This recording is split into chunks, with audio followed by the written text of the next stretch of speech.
నేను ఎప్పుడైతే పెళ్లి చేసుకున్నావు అప్పటి నుంచి నా జీతం మొత్తం సంకనాగిపోయింది. పెళ్లి కాక ముందు జేబులో 100 రూపాయలు ఉన్నా గానీ దొరబాబు లెక్క రాజా లెక్క ఉండేటోని. ఇప్పుడు జేబులో 10,000 ఉన్నా గానీ అవి ఏ వీటికి సరిపోతలేవు. ఎటైనా బయటికి పోలేదు, ఇటు దోస్తులతో తిరుగులేదు. నీ పెళ్లి కాక ముందు అయితే దోస్తులతో రాజా లెక్క తిరిగేటోని. పొద్దున్న పోయి ఏ టైంకి వచ్చినా ఎవడు అడిగేటోళ్ళు లేడు, పీకేటోళ్ళు లేడు.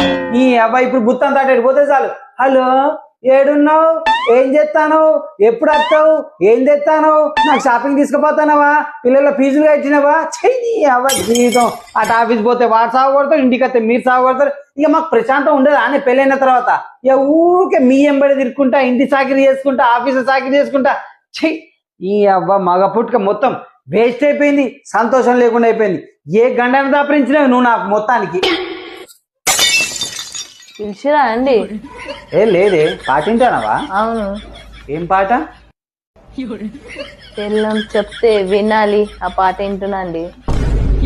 వావ్ సూపర్ ఉంటుంది అనే పాట అది. సూపర్ ఉన్నది, విను, బాగుంటది పాట, పెట్టుకో.